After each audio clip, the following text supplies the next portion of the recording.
নমস্কার, বাংলা স্ফিয়ারে আপনাদের স্বাগত জানাচ্ছি।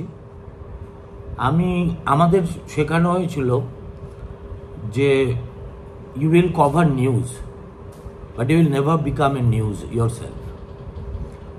আমরা যে সময় সাংবাদিকতা করেছি সেই সময় এটাই ছিল আমাদের ধর্ম, অর্থাৎ কোনো কাজ করতে গিয়ে যদি মার খাই বা কোনো বিপদে পড়ি বা ইত্যাদি, it is not my job to complain. তো সেই রামরাজ্য তো কবে চলে গেছে। এখন এক একজন সাংবাদিক প্রায় বলিউড টলিউডের হিরো হিরোইনদের মতো সেলিব্রিটি হয়ে গেছে। তারা এয়ারপোর্টে গেলে লোকে ছেঁকে ধরে, অটোগ্রাফ নেয় ইত্যাদি। আমার কপাল এতই খারাপ, আমি দেখেছি যে সবসময় আমার এই পচা শামুকে পা কেটে, এবং সেই শামুকগুলো যে খুব একটা যে আমাকে পা কাটার পরে টিটেনাস নিতে হয় তা নয়, তবে আমার দু তিনটে বিষয়ে একটা নীতিগত আপত্তি আছে। দেখুন, আমার যেমন কাউকে সমালোচনা করার অধিকার আছে, আমি বারবার বলি, তেমনি আরেকজনেরও আমার সমালোচনা করার অধিকার আছে। এবং খিস্তি খেতে খেতে আমার একটা কেমন জানি না ইমিউনিটিও ডেভেলপ করে গেছে। ফলে খিস্তিটা আমি খেলে আমি যে খুব বিচলিত হই তা নয়। আমার খারাপ লাগে যে যারা আমাকে খিস্তি দেন তারা আমার নামটুকু উচ্চারণ করার সৎসাহসটুকু দেখাতে পারেন না কেন। আমি এই কথা কেন বলছি এই প্রসঙ্গে একটু পরে আসছি।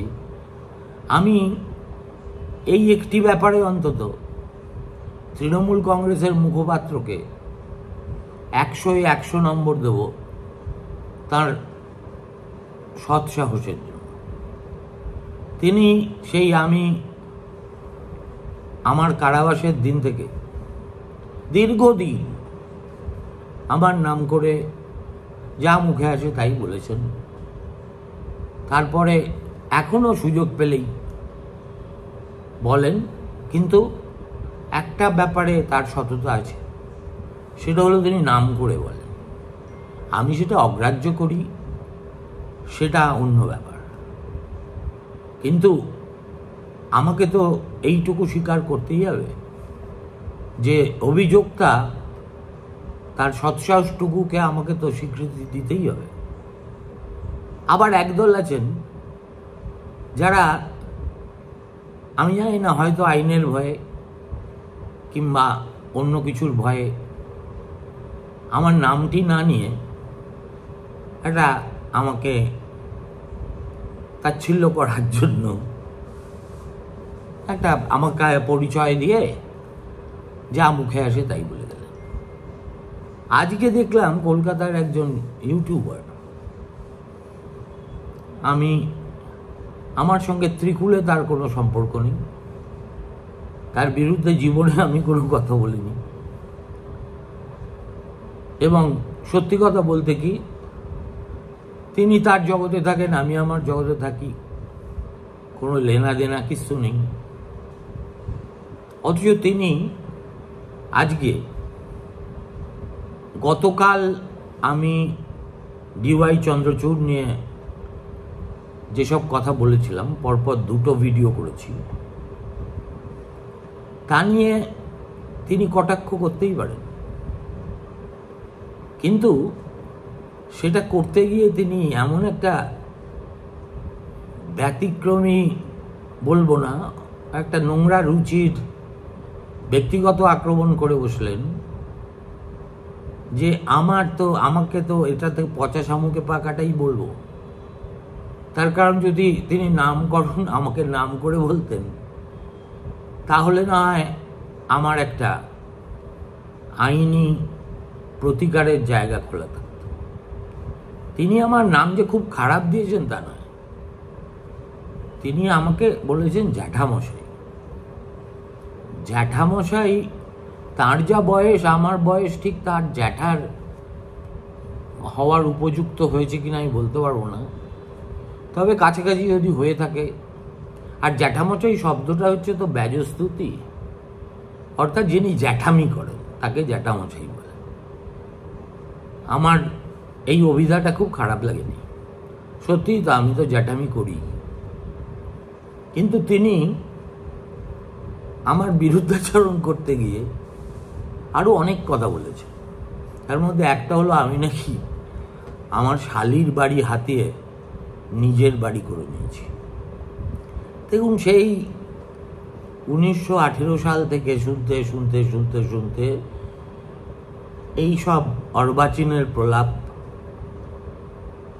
যার সঙ্গে সত্যের কয়েক আলোকবর্ষ সম্পর্ক নেই, এগুলো যেমন এক সময় আমি যখন জেলে ছিলাম বলা হয়েছিল আমার নাকি কলকাতা শহরে 22-23টা ফ্ল্যাট আছে, 30-32টা ব্যাংক অ্যাকাউন্ট আছে, বিলেতে সম্পত্তি আছে, এবং আপনারা অবাক হয়ে যাবেন, আমাকে সেই প্রচার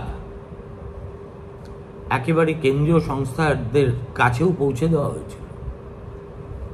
আমি যে 6 দিন সিবিআই রিমান্ডে ওড়িশাতে ছিলাম একটা দারোয়ানের ঘরে, তাতে ওই 6 দিনের মধ্যে আমাকে মাত্র একটি প্রশ্ন জিজ্ঞেস করা হয়েছিল,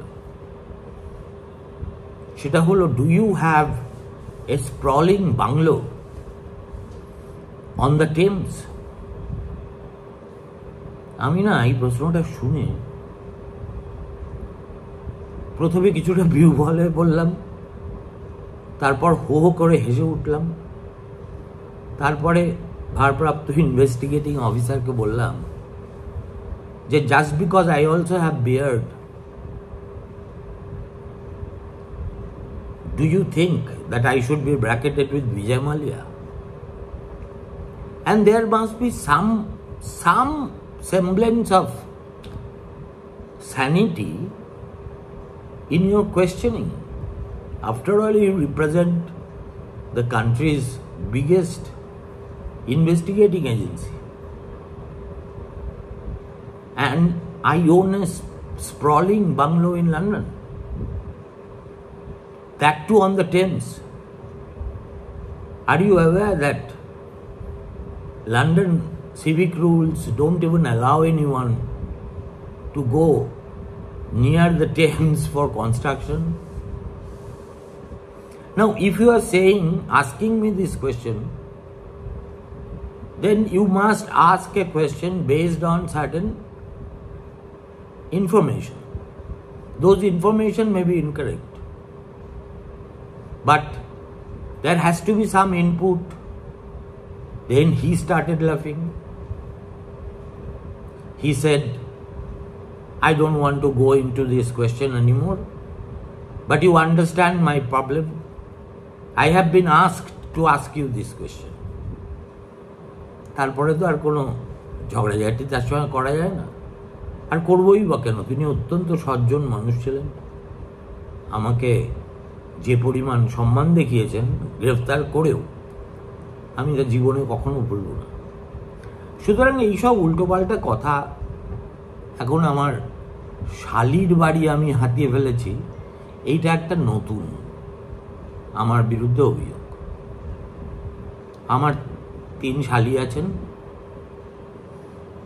তাদের মধ্যে 2 জন তাদের নিজস্ব ফ্ল্যাটে থাকেন, আর একজন আমার খুবই নিকটবর্তী প্রতিবেশী, তিনি তার একটা ফ্ল্যাটে থাকেন। এদের কারুর কোনো ফ্ল্যাটে তাদের আমি বেশি যাতায়াতই নেই, তো হাতিয়ে নেওয়ার প্রশ্ন করতে উঠছে, সেটা ছেড়ে দিন। ঠিক আছে, রেগে গেছেন, বয়স কম, যা মুখে আসে তাই বলে দিয়েছেন, কিন্তু তিনি একটা জিনিস করেছেন যেটা আমার মনে হয় যেটা করার কোনো অধিকার তার নেই। তার কারণ তিনি বলছেন যে আমি নাকি তাঁদের উদ্দেশ্য করে, অর্থাৎ কলকাতার যেসব ইউটিউবার আছে তাদেরকে খাটো করব বলে গতকাল প্রথম যে খবরটা আসে যে চন্দ্রচূড় আজ বসছেন না, সেটাকে ফেক বলে প্রতিপন্ন করার চেষ্টা করেছি। হয় তিনি আমার ভিডিও শোনেননি, নয় শুনলে বোঝেননি, আর যদি বুঝেও থাকেন তাহলে কতটা বুঝেছেন সেটা নিয়ে আমার একটু সংশয় লাগছে। এবং সেই কারণেই আমার মনে হলো যে আমি এই ভিডিওটা করি essentially to clear certain misconceptions. আপনাদের স্মরণে থাকতে পারে যে 8টার সময় আমি আমার প্রথম ভিডিওটি করেছিলাম। তখন আমি পরিষ্কার করে বলেছিলাম যে এরকম একটা নোটিফিকেশন বাজারে খুব ঘুরছে, কিন্তু আমি একটু বিভ্রান্ত বোধ করছি, কেননা কজ লিস্টে, তারপরে কেস স্টেটাসে কোথাও এই মামলাটি যে আগামীকাল শোনা হবে না তার কোনো উল্লেখ দেখতে পাচ্ছি না। এবং এত কথা বলার পরে শেষ পর্যন্ত আমি বলেছি যে দেখুন, আমি এই বিভ্রান্তি এখানে বসে তো দূর করতে পারবো না, কিন্তু আমি এটা একটু তলিয়ে দেখছি, দেখে যদি আমি জানতে পারি যে না এটা সত্যি, তাহলে সেই কথাটাও আপনাদের জানাবো। বলেছিলাম 10টার সময় জানাবো, কেননা 9টা থেকে 10টা আমার বাড়িতেও আমি নিষ্প্রদীপ পালন করেছি। আর তবু আমি আর সময় নষ্ট না করে যখন দিল্লিতে যাদের সঙ্গে কথা বলে একেবারে বিভ্রান্তি চূড়ান্তভাবে নিরসন করা যায়, তেমনই কয়েকজন সোর্সের সঙ্গে কথা বলে আমি ঠিক করি যে আপনাদের জানিয়ে দিই যে দুর্ভাগ্যজনকভাবে খবরটা সত্যি। এবং তারপরে সুপ্রিম কোর্টের প্রাক্তন বিচারপতির সম্পর্কে আমি কি কি বলেছি না বলেছি, তার এজলাসে বাংলার মামলা গেলে কিভাবে ঠান্ডা ঘরে ঢুকে যায়, এসব সব কথাই বলেছি। এবং আমার একটা ভিডিওর হেডলাইন আমি দিয়েছি যে no my lord, not done. কিন্তু তারপরে আজকে আরো গভীরে খবর নিতে গিয়ে শুনলাম যে চন্দ্রচূড় পশ্চিমবঙ্গের সরকার সম্পর্কে তার কি মনোভাব সেটা নিয়ে বিতর্ক একরকম, আরেকটা বিতর্ক হচ্ছে তিনি ইচ্ছে করে এজলাস এড়ালেন কিনা। যে সন্দেহটা এই রাজ্যবাসীর মনে গতকাল দারুণভাবে দানা বেঁধেছিল এবং অকারণে দানা বাঁধেনি, আজকে জানতে পারলাম যে না, সত্যিই তিনি অসুস্থ। শুধু আজকে বলে নয়, গতকাল পরশু এই 3 দিন তিনি সুপ্রিম কোর্টে আসেনি। এবং এই কথাটা কে বলছেন? নির্যাতিতার পরিবারের যিনি কৌশলী, আমাদের সকলের অতি পরিচিত বিকাশ ভট্টাচার্য, শুনলাম একটা ইন্টারভিউতে বলছেন যে না, এর পিছনে কোনো মতলব খোঁজার আদৌ কোনো যৌক্তিকতা আছে বলে আমি মনে করি না, কেননা সত্যিই তিনি অসুস্থ। আমরা যাব বলে যখন অনেক দূর এগিয়ে গেছি দিল্লির পথে, তখন খবরটা আমাদের কানে আসে। কিন্তু এই ধরনের ঘটনা মানুষের জীবনে হতেই পারে, একজন অসুস্থ হতেই পারেন। সুতরাং এর ফলে সিবিআই তদন্তও প্রভাবিত হবে কথা মনে করার কোনো কারণ নেই, কিংবা এই মামলার আর শুনানি হবে না সে কথা মনে করারও কোনো কারণ নেই। ফলে এই একটি ক্ষেত্রে অন্তত এই কথা বলা যাবে না that he chose not to come to Supreme Court deliberately. আমার বক্তব্য হচ্ছে, আমি তো সাংবাদিকতাটার একদম প্রাইমারি স্কুল থেকে শিখতে শিখতে শিখতে শিখতে বড় হয়েছি। আমি শিখেছি যে whenever in doubt check, and that is precisely what I did. I did not mention any YouTuber whatsoever, কারুর নামও করিনি, কিছুই করিনি। তারপরে তিনি বলছেন যে ওই 27 তারিখ একটা কি হলো না, নবান্ন অভিযান, সেই অভিযানে তারা সব বাংলার ইউটিউবার সমাজ সেটাকে সমর্থন করেছিলেন বলে আমার নাকি প্রচণ্ড গাত্রদাহ হচ্ছে। এইটা শুনে আমার একটুখানি পুরনো বদমেজাজ তো একটু যাকে বলে মটকাটা গরম হয়ে গেল। প্রথম কথা, কার সম্বন্ধে কি বলছেন, কোন অবস্থান থেকে বলছেন, এই সম্পর্কে যদি কোনো মানুষ মাত্রাজ্ঞান হারিয়ে ফেলেন তাহলে কিন্তু তার পরিণতি খুব খারাপ হয়। তিনি আমার চেয়ে বয়সে অনেক নবীন, তিনি আমায় জ্যাঠামশাই বলেছেন বলে আমি তাকে গালফলা গোবিন্দ বলবো না, বলতেই পারি। এবং তিনি নিজের আত্মপরিচয় সম্পর্কেই দেখলাম যথেষ্ট বিভ্রান্ত।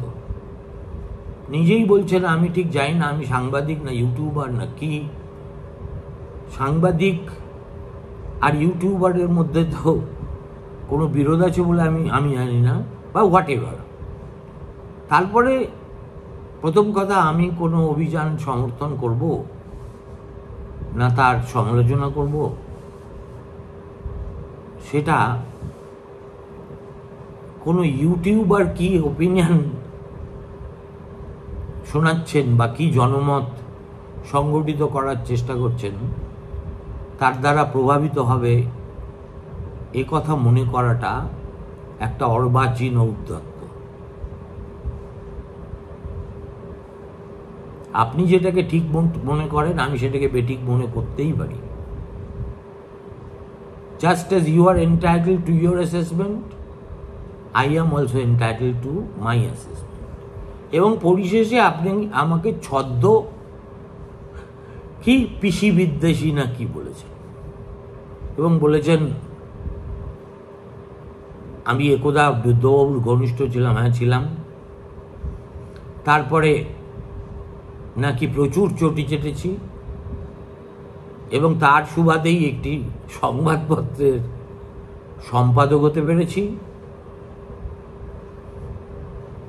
আর আমি আসলে এই লেফট কংগ্রেস ইকোসিস্টেমের একজন প্রোডাক্ট, সে কথা নাকি আমি নিজেই স্বীকার করেছি। উনি যদি দয়া করে কখনো তার অন্য যে কোনো ভিডিওয়ে প্রমাণ হিসেবে দেখাতে পারেন যে আমি নিজেকে কংগ্রেস লেফটের ইকোসিস্টেমের প্রোডাক্ট বলেছি নিজের মুখে, তাহলে আমি তার বয়স আমার চাইতে অনেক ছোট হওয়া সত্ত্বেও আমি তার বাড়িতে গিয়ে তার কাছে ক্ষমা চেয়ে আসব। আর যদি না পারেন, দেখুন এই যে একটা শব্দ তৈরি হয়েছে ইকোসিস্টেম, এই শব্দটা কিন্তু actually is a contribution of Arnab Goswami. এই যে বিজেপি বিরোধীদের নানা রকম নতুন শব্দবন্ধে অভিহিত করার যে নতুন কলা অর্ণব সাংবাদিকতাকে উপহার দিয়েছে, তার মধ্যে এইটা হচ্ছে একটা Lutyens Delhi ecosystem, tukde tukde gang, urban Naxal, এরকম আরো অনেক কিছু। আমার বক্তব্য হচ্ছে, বাংলা ভাষায় আপনার কথা বলেন, বলুন ইকোসিস্টেম ফিস্টেম বলতে কি বোঝায় আপনি আদৌ তো বোঝেন? আর প্রোডাক্ট, ইকোসিস্টেমের প্রোডাক্ট আবার মানে কি, কথাটার মানে কি? সুতরাং যেসব শব্দ প্রয়োগ হয়তো আপনার মুখে মানায় না, অযথা সেই সব ভারী ভারী ইংরেজি শব্দ প্রয়োগ করে অকারণে আমাকে গাল দেবেন না। দেওয়ার আগে ভালো করে পড়ে নিন। আর শেষ পর্যন্ত এত কথা আমাকে বলার পরে আপনি যেভাবে সুপ্রিম কোর্টের পরবর্তী বিচারপতি কে হবে তা নিয়ে প্রায় শান্তিগোপালের স্টাইলে একটা জানা কথার পুনরাবৃত্তি করলেন, তা দেখে আমার মনে হলো যে আপনার সাংবাদিকতায় শিক্ষানবিশিটাই শুরু হয়নি। ভারতবর্ষে সুপ্রিম কোর্টের প্রধান বিচারপতি কিভাবে নিযুক্ত হবেন সে ব্যাপারে ভারতীয় সংবিধানে সুস্পষ্টভাবে একটা ধারাই আছে। আপনি অনেকক্ষণ বলে গেলেন দেখলাম, কিন্তু সেই ধারাটির কথা একবারও উল্লেখ করলেন না। এত আপনি লেখাপড়া করেছেন। তার চেয়েও বড় কথা, যেটা একটা সেটেলড ফ্যাক্ট হয়ে গেছে, অর্থাৎ একজন প্রধান বিচারপতি রিটায়ার করলে যিনি সিনিয়র মোস্ট অ্যাজ এ জাজ তিনি হবেন, এই নিয়মের ব্যত্যয় সাধারণত হয় না। দুবার হয়েছে, দুবারই ইন্দিরা গান্ধী করেছে। সুতরাং HR Khanna is the next. তারপরে পরপর নাগারত্না পর্যন্ত মোটামুটি আমরা জানি। আর আপনি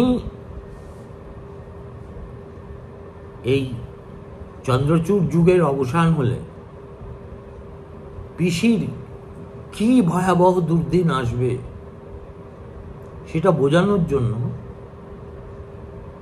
আপনি HR খান্নার ভ্রাতুষ্পুত্র বলে দাবি করলেন যে ইনি একেবারে ব্যান্ড বাজিয়ে ছেড়ে দেবেন। আপনি এক কাজ করুন না, আপনার অবসর সময় আপনি একটা টিয়া পাখি নিয়ে পাড়ায় অথবা অন্য যে কোনো জায়গায় বসে যেতে পারেন। HR খান্না কি করেছিল আপনাকে জিজ্ঞেস করলে বলতে পারবেন? কোন মামলায় তিনি ডিসেন্টিং নোট দিয়েছিলেন এবং দেওয়ার পরে নিউ ইয়র্ক টাইমস তার সম্পর্কে লিখেছিল যে ভারতবাসী যদি কাউকে কৃতজ্ঞতা জানাতে চায় তাহলে সেটা এই HR খান্নাকে জানানো উচিত, তার একটা মূর্তি তৈরি করা উচিত। HR খান্নার একটা আত্মজীবনী আছে ইংরেজিতে, তার নাম জানেন? আর একটা বিশেষ পরিস্থিতিতে যখন দমবন্ধ করা একটা পরিস্থিতি তৈরি করেছেন ইন্দিরা গান্ধী, বিচার বিভাগের স্বাধীনতা হরণ করেছেন, একটা হেভিয়াস কর্পাসের মতো মামলায় মেজরিটি অফ সুপ্রিম কোর্ট জাজেস সরকারের পদলেহন করছেন, তখন একজন মানুষ তার বিরোধিতা করেছেন বলে তার ভ্রাতুষ্পুত্র পিসিমণিকে টাইট দেবেন এটা এই কনক্লুশনে কি করে আপনি আসতে পারেন? ভ্রাতুষ্পুত্র কেমন হয় সে তো চোখের সামনে আপনারা এত কথা বলেন, তাও দেখতে পাচ্ছেন না। সুতরাং কাকা মহান বলে ভ্রাতুষ্পুত্র মহান হবে, এই ধরনের ইনফারেন্স ড্র করা is not an exercise in futility. It is insulting the intelligence of your audience. এত কথা আমি বলতাম না, শুধু আমি জানি আপনার অনেক দর্শক হয়তো আছে, তারা যদি ভাবেন যে সুমনবাবু তো কিছু বললেন না, আবার এটা বলছি বলেও অনেকে আমাকে গাল দেবেন যে সুমনবাবু আপনার এইসব নিয়ে রিয়াক্ট করার কি দরকার। আমি কোনো রিয়াক্ট করতাম না যদি এই ভদ্রলোক আমার নামটি নিয়ে আমার সমালোচনাটা করতেন। তারপরে আমি আর অযথা এই ভিডিওতে বসে জবাব দিতাম না। কিভাবে জবাব দিতে হয় সেটা আমি দেখিয়ে দিতাম। তাই তাকে বলছি, ভবিষ্যতে যখন আমাকে গাল দেবেন প্লিজ দিন, কিন্তু দয়া করে সৎসাহসটুকু সঞ্চয় করে আমার নামটা করুন। তাতে দেখবেন আপনার ইউটিউবের শ্রীবৃদ্ধি আরো বাড়বে, কমবে না। সুতরাং I thought I must clarify my stand and that's why I am doing this. ভালো থাকবেন, নমস্কার।